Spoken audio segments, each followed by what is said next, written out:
Tony Garcia Jackson here from Alexander Myles Salon and Spa. So today I would like to talk to you, the clients, about how to take care of your hair. So generally in the salon we see three types of clients. We see natural clients, relaxed clients, and transitioning clients. So chances are you fall in one of these three categories. Okay, so first I like to talk about the characteristics of each one. So let's talk about the characteristics of natural. So this hair generally has no chemicals on it. We find that this hair tends to be drier over an extended period of time. We find that it tangles often, so it's hard to comb through at times. And usually the hair is curly to excessively curly.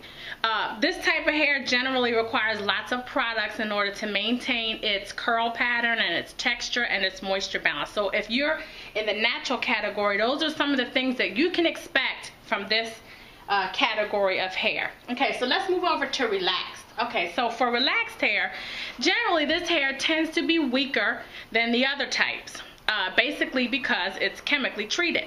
So, and weaker doesn't necessarily mean bad, but in comparison to, let's say, natural, that hair tends to be a little bit weaker. So for relaxed hair, we have to always manage the moisture and protein balance in the hair. So for if you're wearing a relaxer, you'll find that sometimes your hair might feel a little bit drier than other times, and then sometimes it may feel a little bit weak depending on the type of home care maintenance that you do. Like if you flat iron or blow dry a lot, those definitely can have an effect on the characteristics of relaxed hair.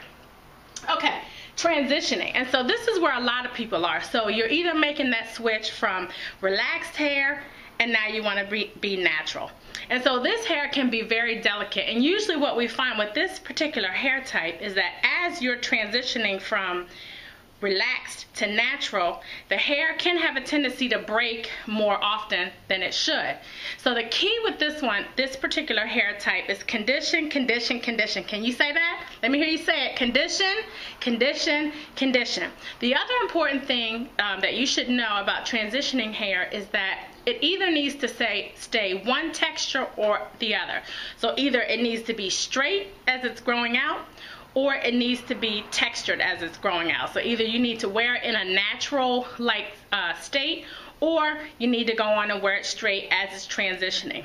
A lot of times people will wear hair weaves or get braids while they're transitioning, and all those things are fine. Just remember, don't keep it in too long, and make sure that you condition, condition, condition when you take it out.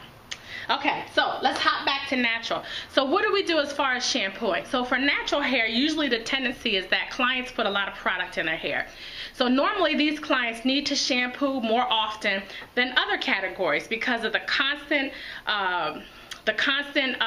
putting in a product over and over again. Those products have to be rinsed out, and then you have to start with a fresh palette.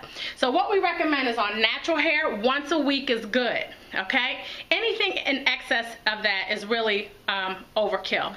Usually for natural clients, a good way in between shampooing is to maybe just rinse some of the product out and then comb through the hair very nicely, or you can use a gentle, we call them co-washes, where it's a conditioner and a shampoo together. You can try one of those, but an overall shampoo and then conditioner should be done once a week on natural hair. Remember, in between you can use co-washes. Okay, so for relaxed hair, now on relaxed hair, remember I talked about the protein and moisture balance. So for relaxed hair, a good time to shampoo the hair is every 2 weeks. Unless you do a lot of exercising or you're very active, then once a week is good. Now, if you have relaxed hair and you're shampooing once a week, you want to make sure that you deep condition, because too much shampooing can dry out relaxed hair. So if you're not, exercising every day and you're not perspiring, every 2 weeks is good. Otherwise, once a week, but make sure that you condition and use a deep conditioner, or come to the salon and get a deep conditioning treatment. Okay? So for transitioning, now for transitioning hair, again, I recommend every 2 weeks for this hair type too. And generally because transitioning hair is a little bit more work. Because you have the two textures going on, that hair tends to be a lot to manage. So my recommendation is, first of all, seek a professional, and then have your hair shampooed and conditioned every 2 weeks, and make sure that you always include a deep conditioning treatment. Now, sometimes during the course of your hair care maintenance, there will be times where you will need an intense conditioning treatment, meaning that a conditioning treatment that really penetrates deep inside the hair shaft, even deeper than what you would get at home. And generally, those kind of treatments take place in a salon, just because there are so many areas where you could overprocess the hair, so it really should be done by a professional. So for intense treatments, for each one of these, natural, relaxed, and transitioning should happen at least once a month.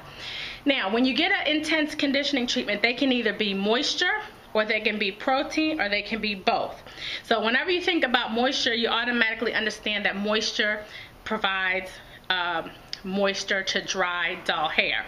Protein treatments are designed to give the hair strength. So if you pull on the hair and it tends to break, or if you comb through the hair and it breaks, that could mean that the hair is lacking some strength and needs an intense moisturizing or strengthening treatment, or a combination of the two. Okay, so that's what you want to look for with conditioning treatments. Okay, so for trimming, now trimming is like a naughty word for clients in the salon, but it's absolutely necessary to the health of the hair. Now, if we're talking about natural hair clients should get their hair trimmed at least every 8 weeks. And the reason why we say that is because it will allow for the hair to acquire length. And people say, well, how can that be? How can cutting the hair make the hair longer? So what it does is that when you get the ends trimmed, you actually cut off the split ends. And split ends, if they're not cut, will split all the way up to the scalp area and then fall out. And then that way, when that happens, the hair never gets the opportunity to get any longer. So you want to make sure that you catch those split ends as soon as they happen. And I'm going to tell you something that most hairstylists, don't